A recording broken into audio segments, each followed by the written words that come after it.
Thank you. Thank you all.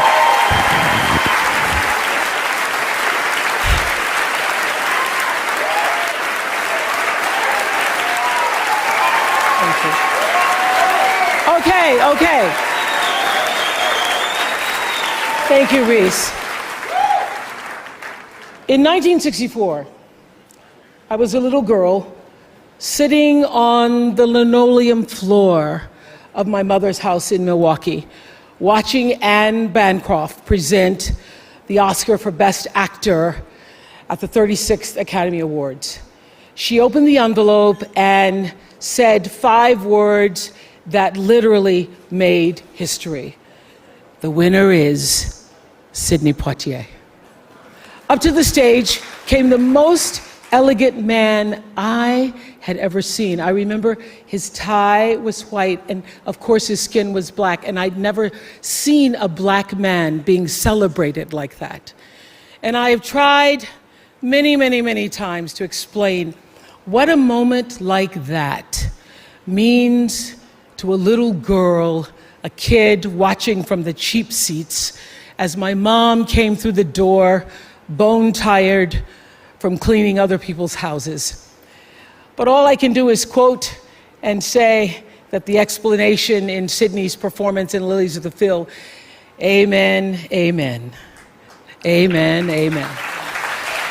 In 1982, Sidney received the Cecil B. DeMille Award right here at the Golden Globes, and it is not lost on me that at this moment, there are some little girls watching as I become the first black woman to be given the same award.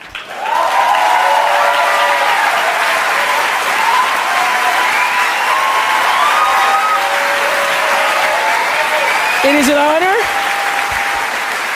It is an honor, and it is a privilege to share the evening with all of them, and also with the incredible men and women who've inspired me, who've challenged me, who've sustained me, and made my journey to this stage possible. Dennis Swanson, who took a chance on me for AM Chicago. Quincy Jones, who saw me on that show and said to Steven Spielberg, yes, she is Sophia in The Color Purple. Gail, who's been the definition of what a friend is, and Stedman, who's been my rock, just a few to name. I'd like to thank the Hollywood Foreign Press Association, because we all know that the press is under siege these days. But we also know that it is the insatiable dedication to uncovering the absolute truth that keeps us from turning a blind eye to corruption and to injustice,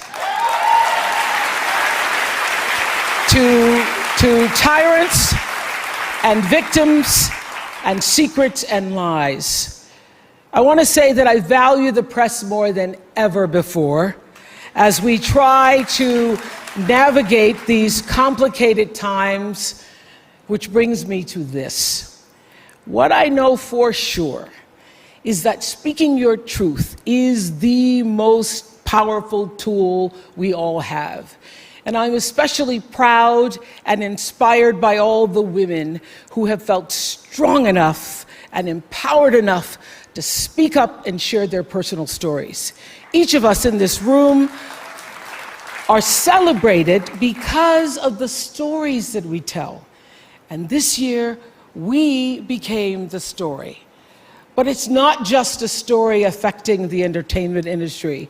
It's one that transcends any culture, geography, race, religion, politics, or workplace. So I want tonight to express gratitude to all the women who have endured years of abuse and assault because they, like my mother, had children to feed and bills to pay and dreams to pursue.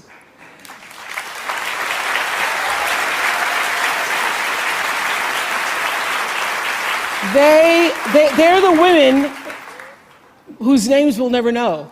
They are domestic workers and farm workers.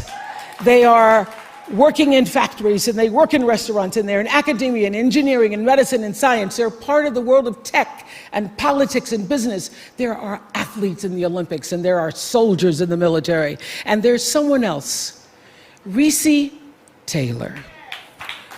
A name I know and I think you should know too. In 1944, Reese Taylor was a young wife and a mother. She was just walking home from a church service she'd attended in Abbeville, Alabama, when she was abducted by 6 armed white men, raped and left blindfolded by the side of the road, coming home from church. They threatened to kill her if she ever told anyone. But her story was reported to the NAACP, where a young worker by the name of Rosa Parks became the lead investigator on her case. And together, they sought justice. But justice wasn't an option in the era of Jim Crow. The men who tried to destroy her were never persecuted. Reese Taylor died 10 days ago, just shy of her 98th birthday. She lived, as we all have lived, too many years in a culture broken by brutally powerful men. For too long, women have not been heard or believed if they dared to speak their truth to the power of those men. But their time is up.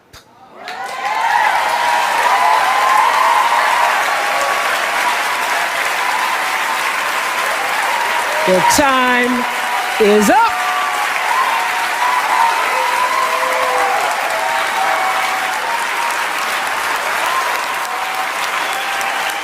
Their time is up.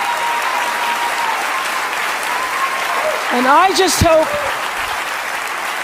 hope that Reese Taylor died knowing that her truth, like the truth of so many other women who were tormented in those years, and even now tormented, goes marching on.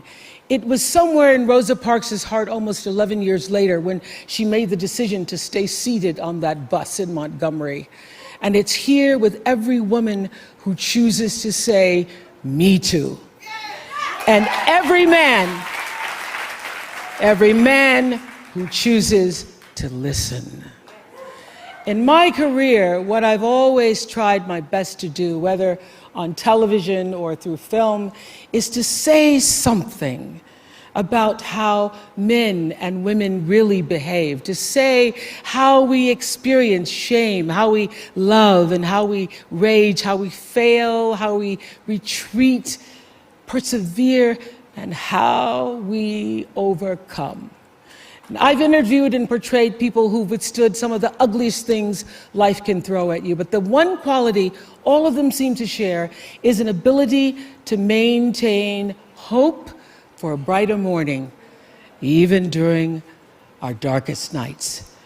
So I want all the girls watching here and now to know that a new day is on the horizon. And when that new day finally dawns,